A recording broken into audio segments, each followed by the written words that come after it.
A Batalha do Bulge, também conhecida como Ofensiva das Ardenas, foi a última tentativa da Alemanha de montar um ataque em grande escala na frente ocidental. Esta batalha, que durou do dia 16 de dezembro de 1944 a 25 de janeiro de 1945, foi uma das mais sangrentas da história militar norte-americana. Envolvendo mais de 1 milhão de soldados de ambos os lados, a Ofensiva das Ardenas visava cercar e destruir os exércitos britânicos e americanos. E, é claro, capturar o porto de Antuérpia, que até aquele momento estava sob controle dos aliados. Uma vez que isso fosse alcançado, Hitler esperava forçar um tratado de paz com os aliados, independente dos soviéticos, um que favorecesse fortemente as posições do eixo. O ataque deveria passar pela Floresta das Ardenas, até então fracamente defendida, em um movimento muito semelhante ao bem-sucedido ataque à França em 1940. A aposta de Hitler na surpresa e no mau tempo deu certo, e o progresso alemão no início da campanha foi um verdadeiro sucesso. Mas isso mudaria em brevemente.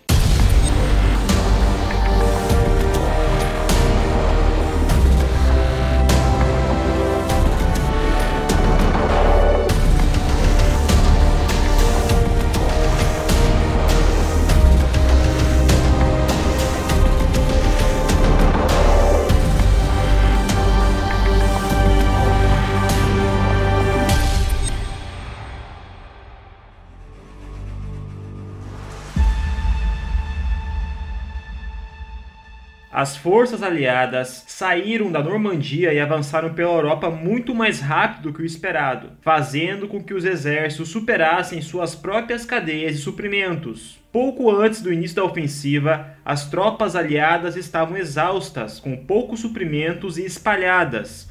Os comandantes decidiram parar nas Ardenas para permitir que as tropas descansassem, reabastecessem e buscassem reforços. Os aliados não esperavam um ataque pela Floresta das Ardenas devido à densa vegetação e o terreno acidentado. Isso, combinado com o reconhecimento aéreo aliado sendo impedido pelo mau tempo, significou que os alemães iniciaram com sucesso o ataque com efeito surpresa. No entanto, era crucial que o mau tempo continuasse. Inicialmente, os alemães lançaram a ofensiva com mais de 400 mil soldados, 1.400 tanques e veículos blindados e mais de 1.000 aeronaves. Este ataque atingiu os soldados americanos, que defenderam a região muito mais efetivamente do que os alemães previam. O terreno acidentado, que ajudou no elemento surpresa dos alemães, também funcionou contra eles quando os defensores o usaram a seu favor. O planejamento da Operação Vigilância no Reno foi conduzido de cima para baixo. Hitler, que sempre controlava operações importantes, era o cérebro por trás desta, e ele tinha uma grande visão. 2 homens estariam à frente das principais forças alemãs para a ofensiva: os generais Hasso von Manteuffel e Sepp Dietrich. Dadas as ordens do Führer, eles começaram a inspecionar o terreno e as tropas. Manteuffel avaliou sua posição. Para evitar chamar a atenção, ele vestiu um uniforme de coronel de infantaria antes de sair para visitar as linhas de frente. Em particular, ele estudou sobre uma lacuna crítica de 2 milhas nas linhas americanas. Dietrich também estava muito atento às condições da frente, mas não teve tanta calma como Manteuffel. Vendo o estado degradado de suas forças, o terrível reparo de estradas e o inverno que se aproximava, ele se desesperou com a operação. Ele repentinamente tentou persuadir Hitler de que o ataque não poderia obter sucesso. Quando isso não funcionou, ele bebeu muito e discutiu com os subordinados. Para aumentar a confusão aliada, mais caos estava sendo planejado por um dos homens de maior confiança de Hitler. Otto Skorzeny tinha fama de ser audacioso, fama conquistada por ter resgatado o ditador italiano deposto Benito Mussolini de uma prisão do topo de uma montanha. A libertação de Mussolini foi um grande golpe, concedeu a Skorzeny a renomada Cruz de Cavaleiro.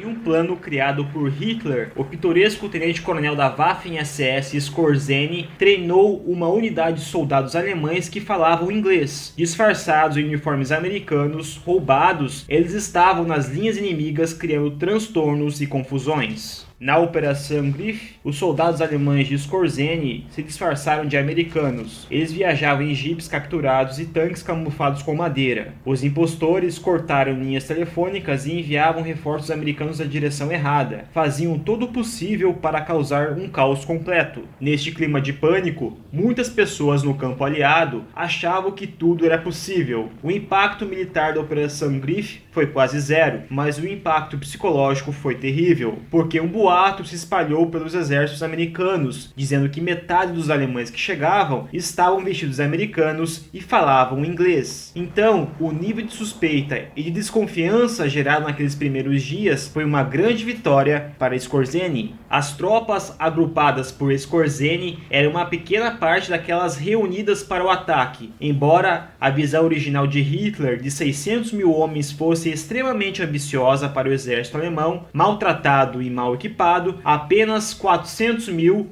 foram reunidos nas Ardenas. A maioria destes homens foram designados para a infantaria. Muitos haviam sido chamados como parte de um recrutamento em massa ordenado por Hitler. Homens de posições anteriormente protegidas em fábricas e universidades foram chamados às armas para responder à crescente escassez de reservas. Havia outras tropas ao lado da infantaria. Baterias de artilharia foram reunidas para preparar o caminho. Regimentos de tanques foram montados, incluindo com os modernos Tigers e Panthers, os tanques mais mortíferos então colocados em campo na Europa. Alguns dos equipamentos em campo nem eram alemães. Os veículos capturados na frente oriental foram movidos para o oeste para transportar suprimentos e rebocar a artilharia. Como em 1940, os tanques eram essenciais para o plano, seu poder de fogo deveria fornecer o avanço com o qual Hitler estava contando. Um outro fator era tão essencial quanto os tanques, e isso era a surpresa. Para que o plano funcionasse, os alemães deveriam pegar os americanos desprevenidos. Disciplina estrita foi aplicada para garantir o sigilo sobre os seus preparativos.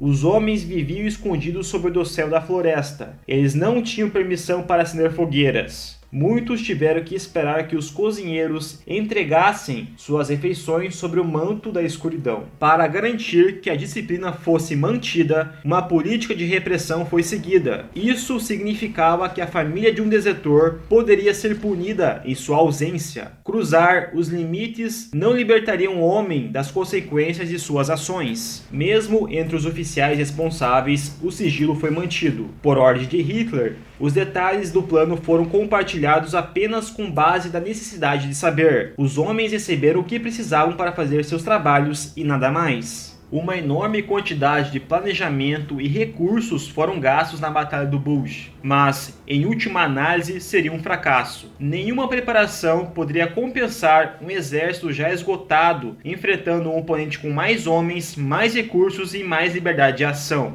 O ataque alemão chegou até a vila de Foy, como retratado em Band of Brothers, antes de parar. Para piorar a situação, o mau tempo melhorou, permitindo que o poder aéreo aliado, praticamente sem oposição, atacasse as forças alemãs e as linhas de abastecimento. A ofensiva falhou e, com ela, a última chance da Alemanha de controlar a guerra. As perdas da batalha foram enormes. Entre 60 e 100 mil soldados alemães foram mortos, desaparecidos ou feridos, enquanto 90 mil soldados americanos foram mortos, feridos ou desaparecidos. A batalha reivindicou muitos soldados alemães veteranos e uma enorme quantidade de equipamentos que eles simplesmente não podiam mais substituir. O exército alemão perdeu seu ativo mais forte, as divisões blindadas. No dia 8 de janeiro de 1945, os relatórios alertaram Hitler que, a menos que ocorresse uma retirada imediata, um desastre ainda maior seria inevitável. O sonho do Führer de retomar a Antuérpia e sufocar o avanço ocidental estava acabado.